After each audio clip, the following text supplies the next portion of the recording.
It's late. Night drapes the city in cold neon, painting long, sharp shadows between Manhattan's buildings. On the rooftop of an old brownstone, two figures face each other, one in midnight blue body armor, a white star emblazoned across his chest.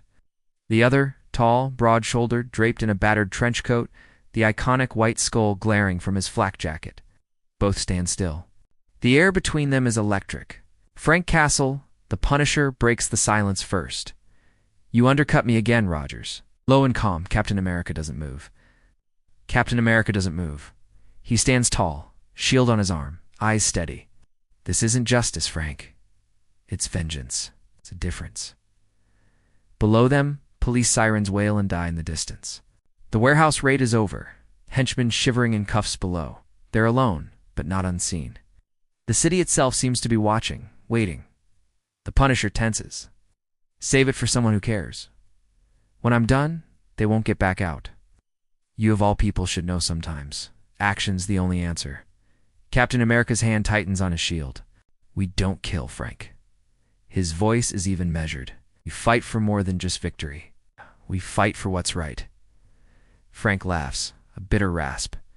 "Tell that to the widows, those who lose someone because the system let these men walk." But Steve Rogers is resolute. "I've been fighting bullies my whole life. You think you're the only one who's angry at injustice? But if we become executioners, we're no better.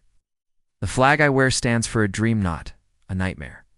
That's always been the problem, the line that divides them.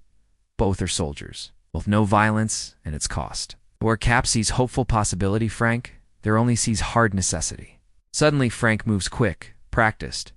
He draws a pistol, holds it low, non-threatening, but his finger twitches near the trigger. Steve doesn't flinch. His eyes flick to the side, noting the weapon, but he stands his ground. "You don't scare," Frank observes. "No," says Cap, quietly. "But you don't have to do this. There's another way."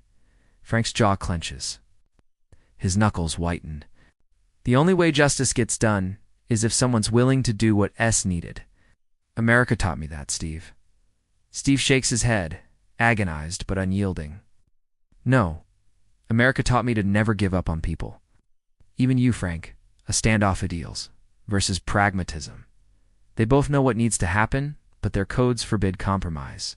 Frank suddenly levels his pistol, not to shoot, but as a gesture, as if forcing a conclusion. "Let me go, Rogers. You got your collar. These scum will walk. You let me go. I deal with them." Cap lifts his shield slightly, a quiet barrier. "No, tonight you answer to the law, like everyone else." For a moment, the only sound is the wind battering between steel vents and water towers. Neither moves. Finally, Frank lunges not to kill, but to break through. The rooftop explodes into sudden, brutal violence. Steve meets him head-on. The Punisher aims a punch. Cap twists, shield up, absorbing the blow. Frank follows with a faint striking load. Steve steps back. Parries, tries to grab Frank's arm, twisting the gun away.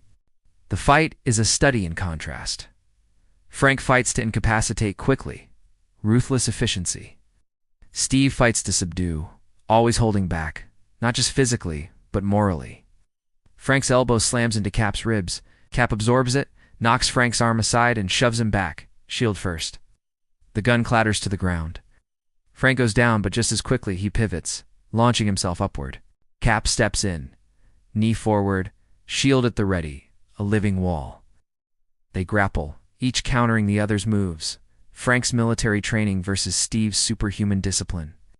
Finally, Steve traps Frank's wrist, twists, and pins him. The fight is over before it's begun. Cap always was the better hand-to-hand fighter.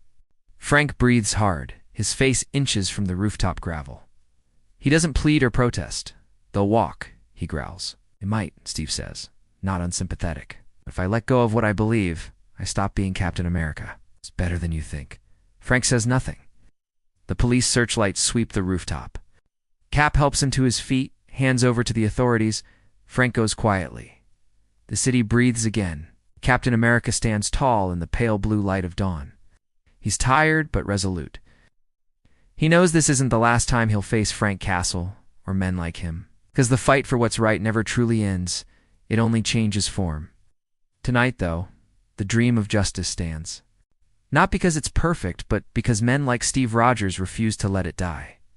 And maybe, just maybe, Frank sees that too, if only in the quiet before the next war.